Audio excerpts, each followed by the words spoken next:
Mark here from Talkingbass. Last week we looked at that weirder than everyone thinks bass riff from Mustang Sally. So this week let's look at a few more soul classics.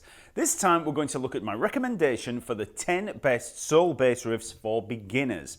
Each of these riffs has a catchy hook, they're all from recognisable songs, they're all good for beginners to the instrument, and they all have something to work on in terms of technique or timing. As always, the lesson material is all there over at the Talkingbass website, so just click the link in the card or in the info below, and you'll be able to play along to the backing tracks with the supplied tab.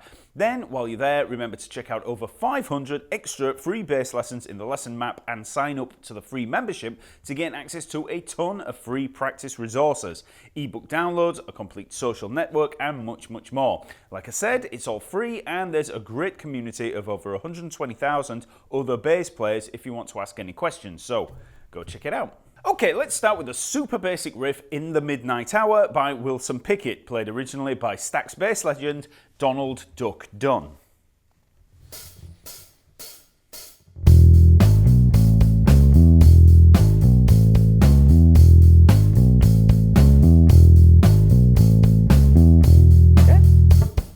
So, like I said, this is a pretty basic riff. We're just outlining two arpeggios, working through the chord progression E to A. So we have open E string there, then we play the G sharp at the 4th fret of the E string, and then the B at the 2nd fret of the A string. So, okay, so we've got a quarter note and then two eighth notes. And then we just play the exact same pattern, starting on the open A. So, open A, C sharp at the 4th fret of the A string, and then the E at the 2nd fret of the D string. And that's the bass line. So,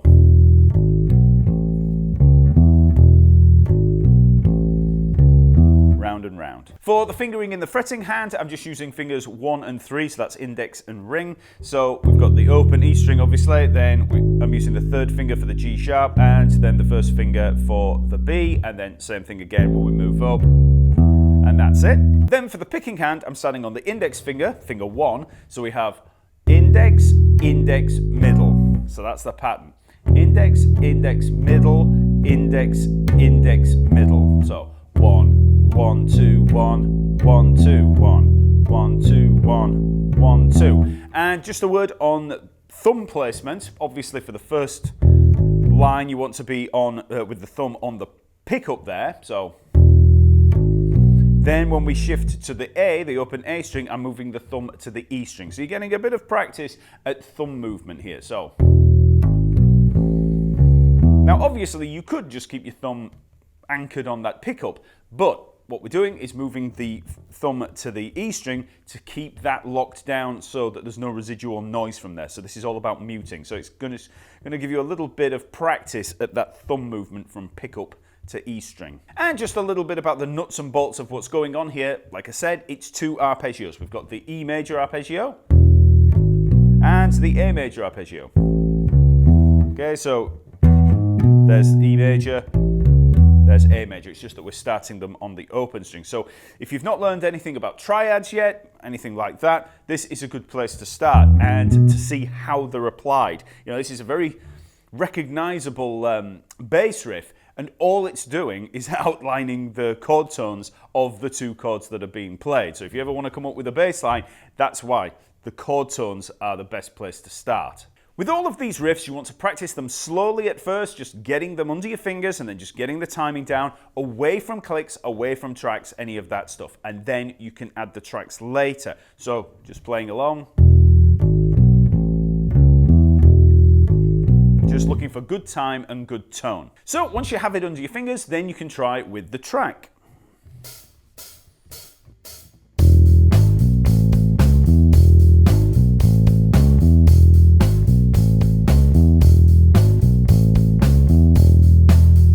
Next up we have Everybody Needs Somebody to Love by Solomon Burke, although just as with a lot of the riffs here, you might know the Blues Brothers version a little better.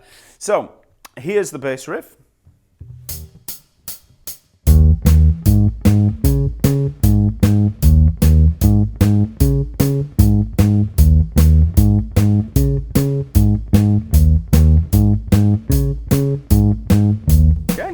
So again, really simple bass line. Basically, all we're doing is playing the same fret on the A, D, and G strings, the 6th fret there. So we're going to have E flat, A flat, and D flat. So we're going to play 2 notes on each. So E flat, A flat, D flat, and back.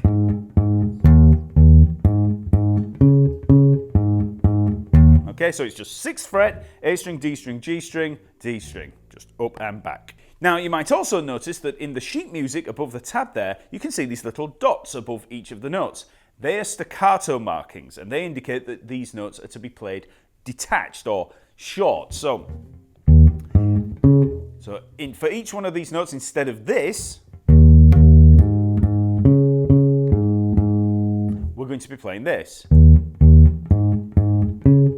So each note, we're stabbing at it and cutting it short. So to do that, all you have to do is release pressure with the fretting hand finger. So we're basically stabbing at it. Don't take the finger off the string. You keep the finger attached to the string so it's resting there. And then we're just stabbing at it for each note, okay? Now, in terms of the hands, for the fretting hand, we're just using the index finger, just the first finger. And you'll also notice that I'm using the other fingers there to help choke the note. So as I release pressure with that first finger, the other fingers come down. See how that works?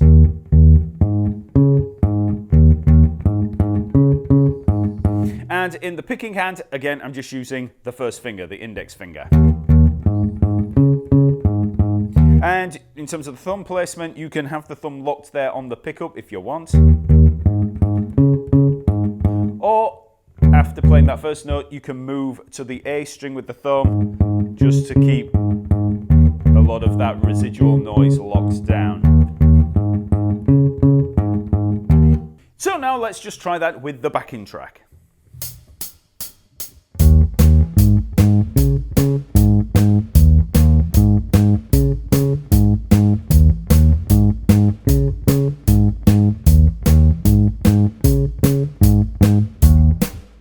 Next up, we've got Gimme Some Lovin' by the Spencer Davis Group, played originally by Muff Winwood.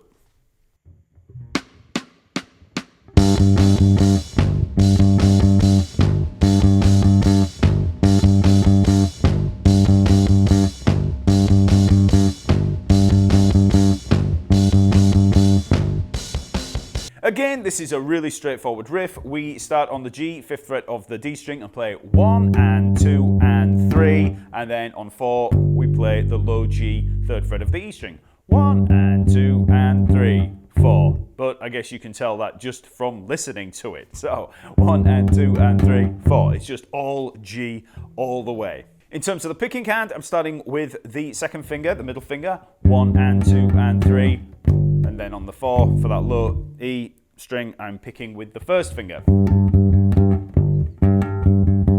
And in terms of the thumb placement, you can start with the thumb on the E string and then just drop back onto the pickup for that low G, or you can just keep that thumb there anchored on the pickup.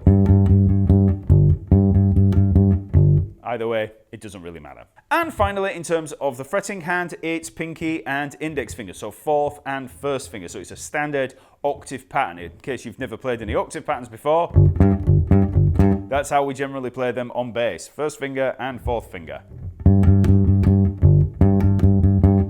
So this is a really great example of how you can make a really memorable riff out of pretty much one note. You know, we're just using a G, we're using an octave there, but it's just all about the rhythm in there, and you know, it just shows that you don't have to use, like, you know, loads and loads of notes moving all around the neck to create something that's really memorable and, you know, a really good hook. So let's try that with the backing track.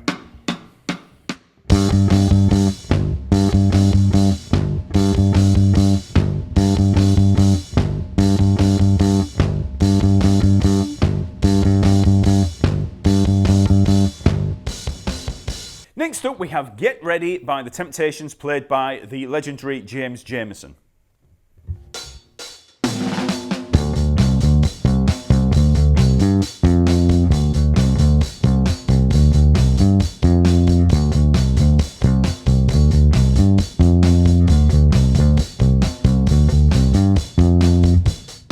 So we're in the key of D minor and we start with So that's D, D, C, D, C. So 5th fret and 3rd fret of the A string. Then another C there. Then D, D, C again. So 5th fret and 3rd fret. And then we jump up to the G and then down to the F, 5th fret to 3rd fret on the D string. And that's the whole of the riff. In terms of the fretting hand, I'm just using the 4th finger and 1st finger, so that's the pinky and index finger, which gives us a really nice clean technique. But if you're very weak in the pinky, you can just use the ring finger instead. So okay, so that's how a lot of people are going to play it, but I find that it's a much cleaner technique, and I'm just used to playing like this, using the pinky there. In terms of the picking hand, if you really want to follow in James Jameson's footsteps and be authentic, you can just use that index finger all the way through. So James Jameson was renowned for just using his hook, which was the index finger throughout everything. But you can also use alternate picking, so you can just alternate with the 2 fingers there starting on the 2nd finger. And then I'm just using the index finger for the last few C's there. And then I'm actually crossing over onto the D string with the index finger. But you don't have to get too caught up in which fingers are playing which notes on here. Just, it's a very simple riff, so you can just go with whatever feels natural. So from a technical standpoint, this is pretty straightforward, but the only thing that might catch some beginners out is the offbeat 8th notes in there. So we have 1 and 2 and 3 and 4 and. Okay, so 1 and 2 and 3 and 4 and. So those offbeat 8th notes in there can throw people off if they're not used to it. Now, I mean, you can just listen to the riff and just copy it and you'll just get the feel of it anyway. But if you want to count it out, that 1 and 2 and 3 and 4 and, you're hitting the offbeats. So if you're finding that you're a bit sloppy with it and you just can't get the timing or something just sounds wrong, then just really break down the rhythm there and just know that it's 1 and 2 and 3 and 4 and. Okay, so you've got the and of 3 and of 4. 1 and 2 and 3 and 4 and with that C. So let's have another listen with the backing track.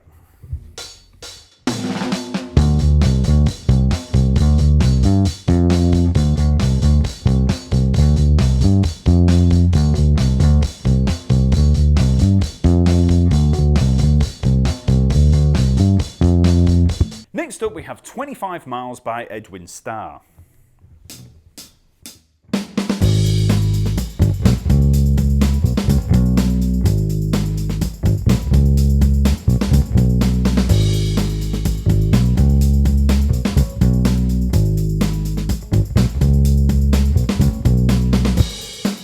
So here we're in the key of G sharp minor, and just in case you're wondering why it's G sharp minor instead of A flat minor, which might sound like it's going to be more common, well, G sharp minor is the relative minor of B major, so we'll be using the B major key signature. If it was A flat minor, then it's the relative minor of C flat major, so that'd be using the key signature of C flat major, which you don't really want to do.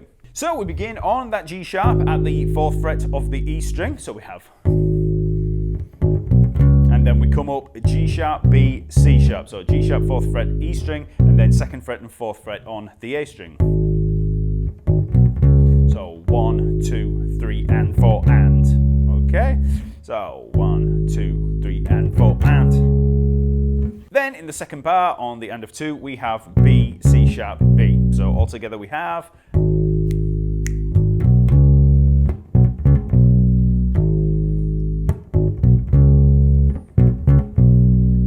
again, we have some staccato markings to think about here. So G sharp, that's full length, but then when we play, we have staccato G sharp, staccato B. So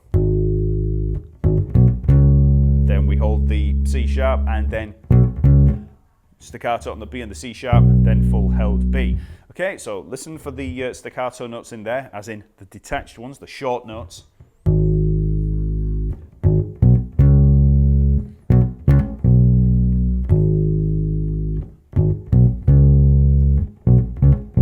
Okay, and that has a complete change to the groove. If we were to play all of those notes without those staccato notes, we would have.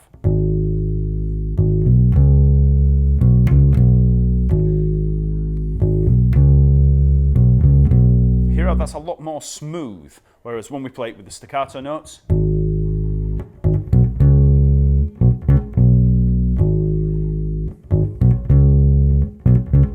okay, so all of the feel of that riff is carried in those staccato notes. In terms of the fretting hand, I'm just using the pinky and index finger again.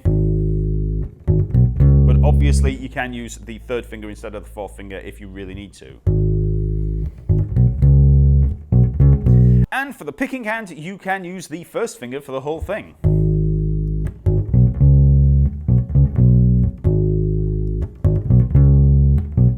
Although I am shifting the thumb over when I move onto the A string.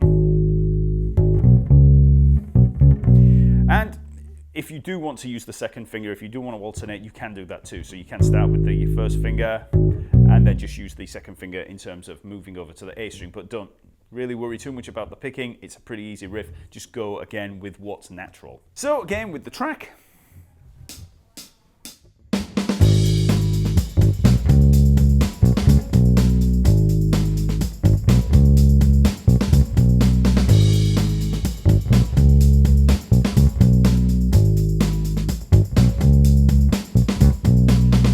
Next up we have a ballad in the shape of Stand By Me by Ben E. King, played by Lloyd Trotman.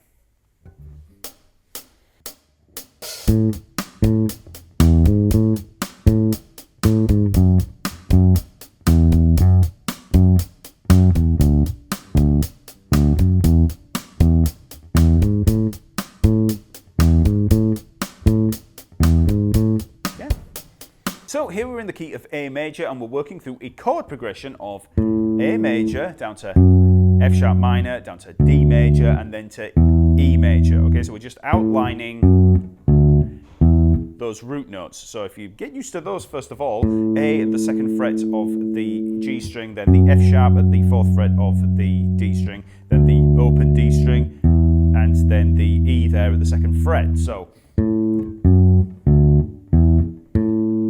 that's the chord progression. So now we can work through that progression. So we begin with two notes on the A. So 1, 2, and. So 1, 2, and. Then we drop down to the E, the fifth of that chord, at the second fret of the D string, and then come back up with the G sharp into the A. So it's second fret D string, first fret G string, leading it back into the A. And then we have 1 and 2 and again. So 1, 2 and. Then we have a little run down to the F sharp there. So we've got A, G sharp, down to the F sharp at the fourth fret of the D string. So second fret, first fret G string, fourth fret D string. So.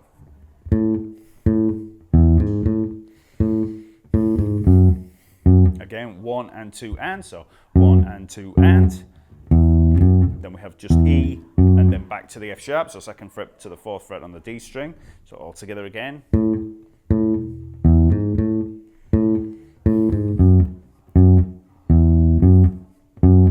Again on the F sharp, and then another little run down.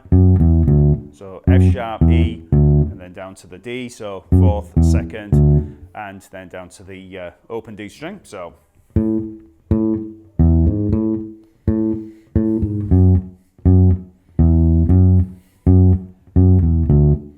Again, 1, 2, and then D, F sharp to the E. So again, we're enclosing that note. So open D, then fourth fret of the D string, and then finally landing on the E. So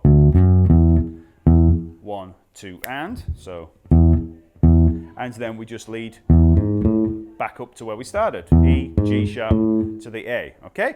So that's the notes in there, and I've included a little bit of kind of the melodic devices and the functions going on here, and it's worth seeing that. I know that it can sound like a lot of kind of theory kind of stuff while you're learning it, but that actually does make it a lot easier to learn, and you can memorize it a lot better. If you can see that you're playing through those root notes, and then you can, you know, if you can see the the A major scale, let's say around there, you can see how each of these chords is being embellished. Run down, enclosure, and then leading back up. Okay, so that's the nuts and bolts of what's going on there. In terms of the fretting hand, I'm starting with the second finger there on the A, then second finger and first finger leading back up, then second finger, first finger and fourth finger for the F sharp, then first finger for the E leading back, fourth finger, first finger for the lead down, again using the pinky on the enclosure, and then we're back to second finger, first finger and second finger. Okay, so in terms of the picking hand, I'm anchoring the thumb on the A string and then just leaning back a little to mute the E string, and that'll keep those two strings out of commission. You're not going to have to worry about residual noise. Then for most of the riff, I'm using the first finger for the first two notes of each chord, you know, for that little 1, 2 and then first finger, second finger as we lead up. So I'm alternating on the connections. So there again, first, second, first, then first, second, first. So for each of the connections, any of those, I alternate first, second, first, but for the rest of it, it's just first finger. And just another word on note duration. For the first two notes of each chord, we want to cut them short. Okay, so it's not this. We cut it short. Okay, and it's worth mentioning that this obviously was played originally on double bass. So now let's try with the track.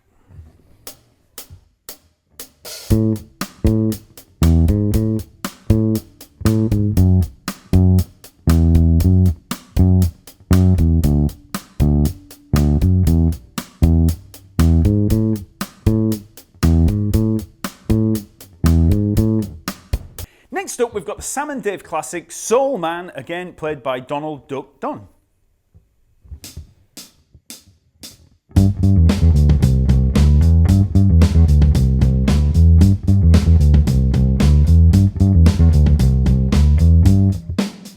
So we're in the key of G major, moving between the chords G and C, and we start on this G at the 5th fret of the D string.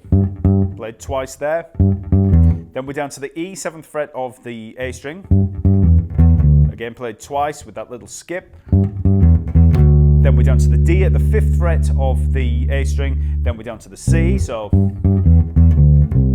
played twice, and then up through the D and the E, 5th fret to 7th fret, to return back to where we started.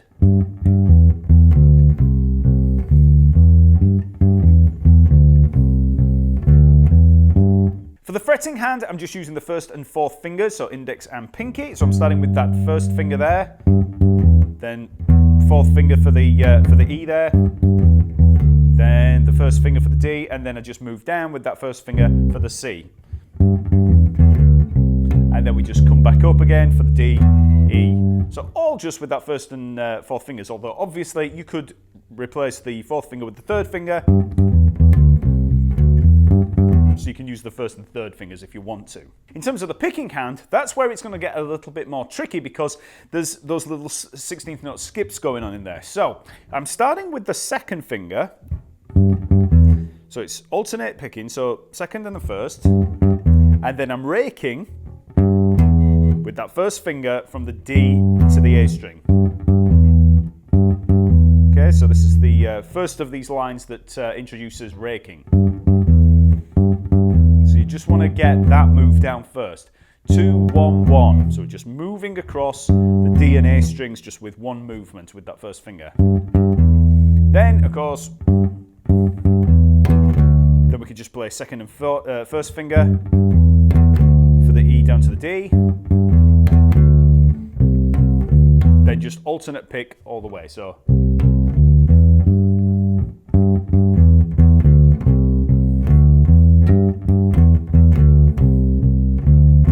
in terms of the thumb position, I've just got the thumb anchored on the E string because we never use that, and that's going to stop any of that residual noise. You might also see this played a little bit further up the neck with the G at the 10th fret of the A string as opposed to the 5th fret of the D string. Same pattern, same notes, just using the A and the E string instead. And you can see this on the SNL skit of the Blues Brothers with Donald Duck Dunn playing it. You can see that he's playing further up the neck there.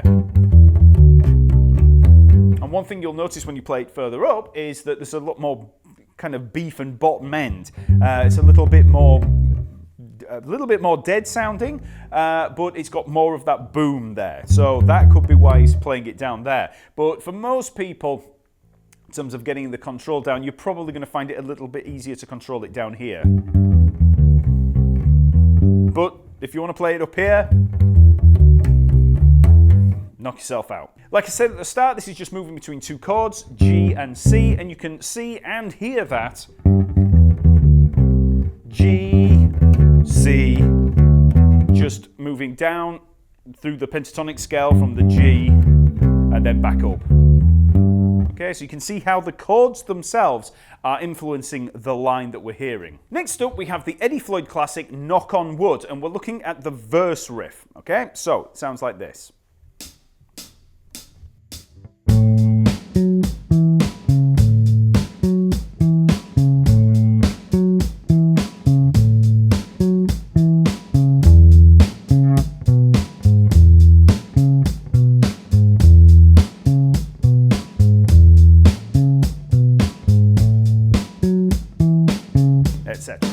So, like I said, this is the verse riff. It's not the opening line that you'll probably know as this. You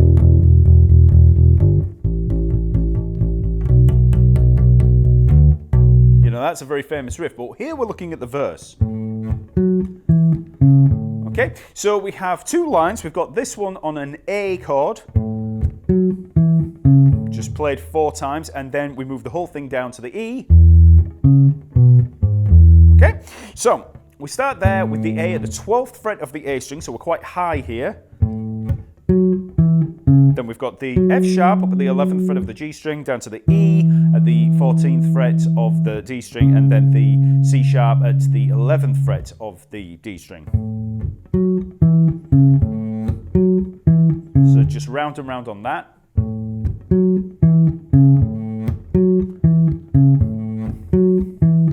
Four times. And then we just drop the whole thing down to E, so exactly the same pattern. So we've got the E, then we've got that C sharp, B, and G sharp. So same frets, 12th fret E string, 11th fret D string, 14th and 11th on the A string. 4 times each. For the fretting hand, we're starting on the 2nd finger for the A, then 1st finger for the 11th fret up there, and then you can either use the pinky, the 4th finger, or the ring finger, the 3rd finger, for the 14th fret, and then the 1st finger again for the 11th fret. I use the pinky, but you can use the 3rd fret, 3rd finger, if you want to. Okay, so I'm just using pretty much a 1 finger per fret in that register, and then obviously move down exactly the same fingering on the E. Then for the picking hand, you can use 1 finger for the whole lot, just the index finger. But in terms of the actual thumb position, I anchor on the A string to begin with, the E string, and then I shift onto the A string for the next 3 notes. That way I'm keeping everything locked down. Back down. Okay, and then obviously when we move on to the E, I've got the thumb on the pickup, and then I shift it onto the E string for the top 3 notes. It's important to think about the thumb position. When you first get started as a player, you kind of ignore it. You just put it where you feel like. But then eventually it becomes much, much more important as you try locking down and getting rid of all this residual noise. It's that makes your playing sound messy. And you can just, it causes all kind of problems, the residual noise. And you'll find that a lot of your playing and the choices that you make in terms of the finger picking and all of that stuff, a lot of it can come down to getting rid of that noise. Another thing to think about here is the rhythm. Again, we've got some offbeat 8th notes. 1, 2, and 3, and 4, and 1, 2, and 3, and 4, and. So we're on the and of 2, and of 3, and of 4. 1, 2, and 3, and 4, and 1, 2 and 3 and 4 and 1, 2 and 3 and 4 and 1 and 2 and 3 and 4 and, okay? So obviously just listening to it is probably going to help the most in terms of getting it under your fingers, but you know, again, if you find any problems with that, you don't feel too accurate, break it down into the subdivisions and think of those offbeat eighth notes. 1 and 2 and 3 and 4 and, you know, even as you count it, accent the ands. 1, 2 and 3 and 4 and 1, 2 and 3 and 4 and that should help a lot. So again, let's have a listen with the track.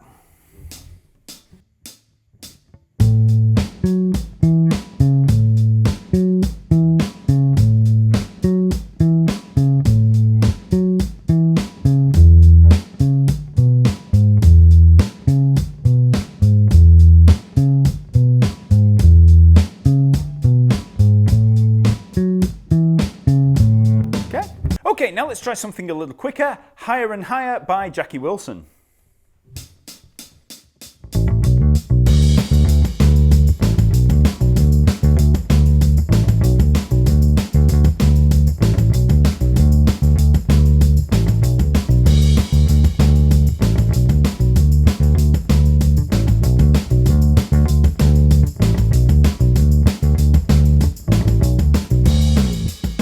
So we're in the key of D major and we start on an A at the 5th fret of the E string. So we've got 2 hits on the A, then we've got the B and the D. So 5th fret, 7th fret on the E string, then the 5th fret on the D string. And that's all of the notes that we're going to be using in this. So 2 hits on the A, back to the B after we've got up to the D, and then we're on the D. Okay? Just got some more hits on that D. So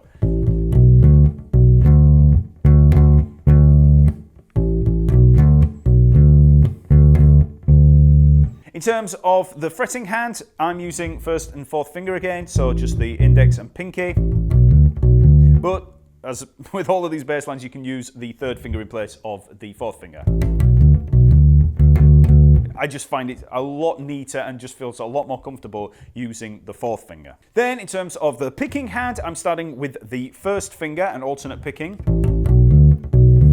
Okay, and that means that we're able to use the 2nd finger, the longer finger, to make the move onto the A string. It's always a lot more comfortable when you're actually transitioning across the strings that way with the longer finger, the 2nd finger. So then when we come back, we've got the 1st finger, 2nd finger again. Okay, and then you can just alternate pick on those. And then just start up again with that 1st finger.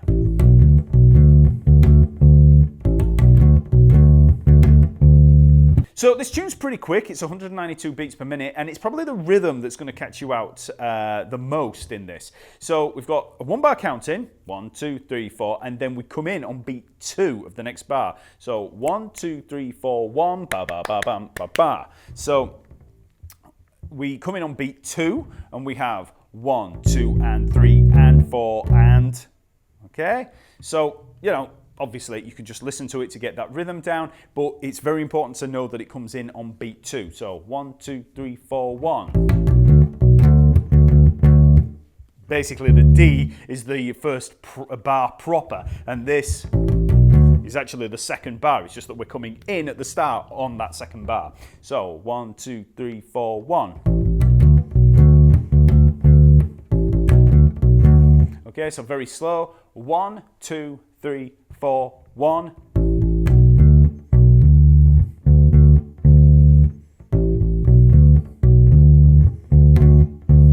So it always pays to play these away from clicks, away from tracks, any of that stuff, just getting it down in your own mind, with your own, getting the fingering down, getting the tone down, and just getting, you know, that timing there, being able to count it out. So let's have another listen with the track.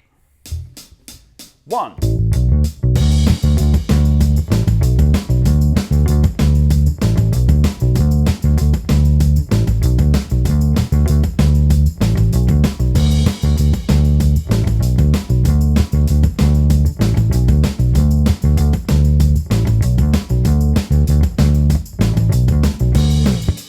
lastly, let's have a look at I Can't Help Myself, Sugar Pie Honey Bunch by the Four Tops, played by James Jamerson.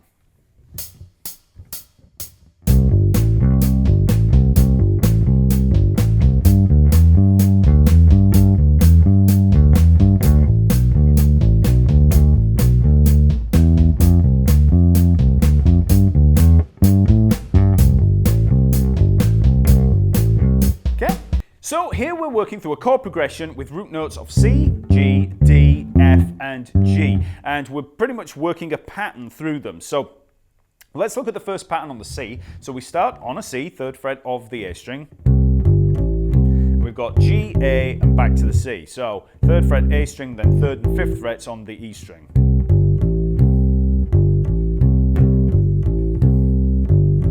So that's the pattern. So you just need to get used to playing around that. Now, because we're going to be moving that pattern through the chord progression, it's worth looking at the technique here just in isolation. So, in terms of the fretting hand, this is where we're going to be making use of something called joint barring. So, I'm starting with the 1st finger there on that C, and then I'm using the 1st finger and the 4th finger for the G to the A. But what I'm doing is using the underside of the 1st finger for that C. So, pretty much around that 1st joint there, and then I'm just curling the finger over slightly and shifting the pressure so that we move down onto the G, and this is what I call joint barring. So you can, just by using that locking action, move between the two fingers, the two parts of the finger. So that way we can keep full duration and we don't have to jump off the string to move to the next one. We can just cleanly move between them like that. So by using that joint barring,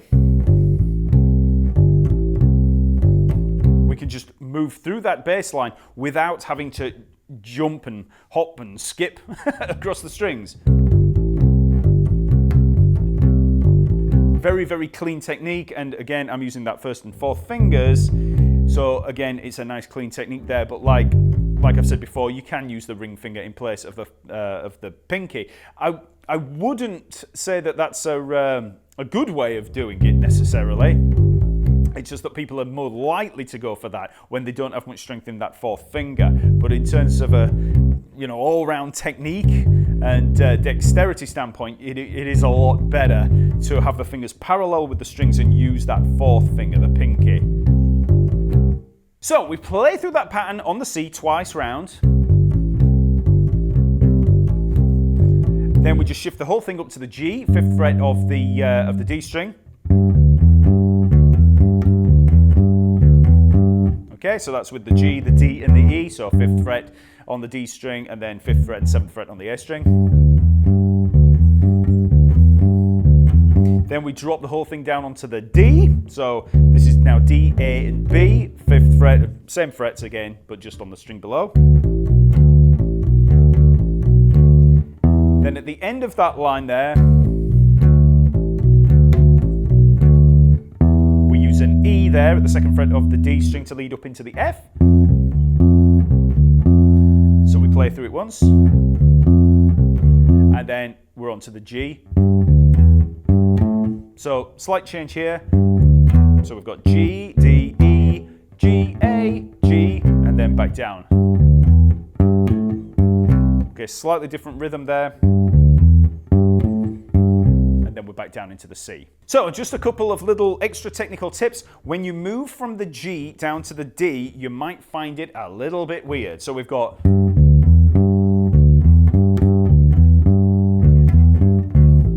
Now you can just make the leap with the 1st finger, that's doable.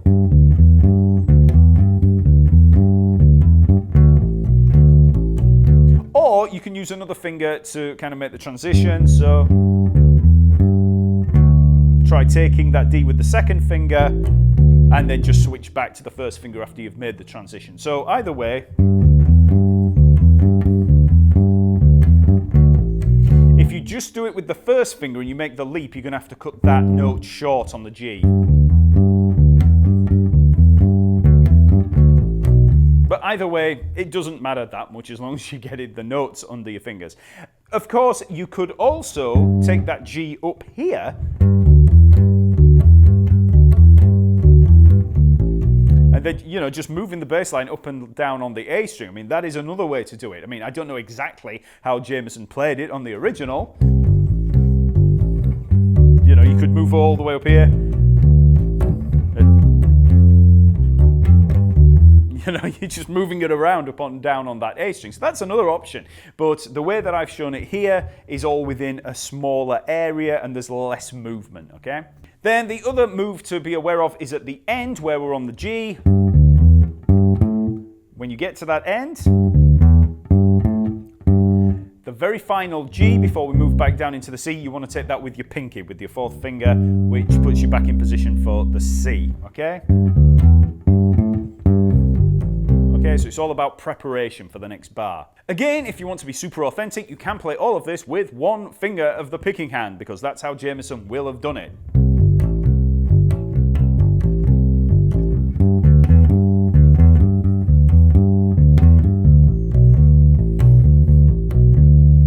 Okay, so you can do all of that with one finger, but if you want to alternate, you know, you can use whatever kind of picking action that you want with this, just whatever comes natural. But like I say, if you want to be authentic like Jameson, just try with one finger.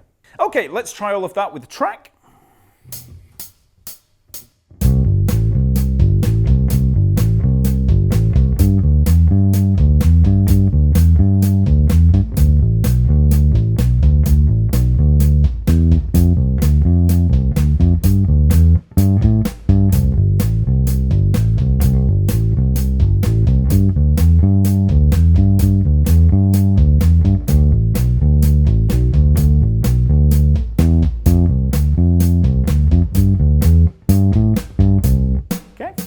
So that's 10 soul classics to work your way through. Remember, all of the lesson material, sheet music and backing tracks and all of that stuff, they're over at the Talkingbass website. So just click on the link in the info below or the card, and I'll see you next week.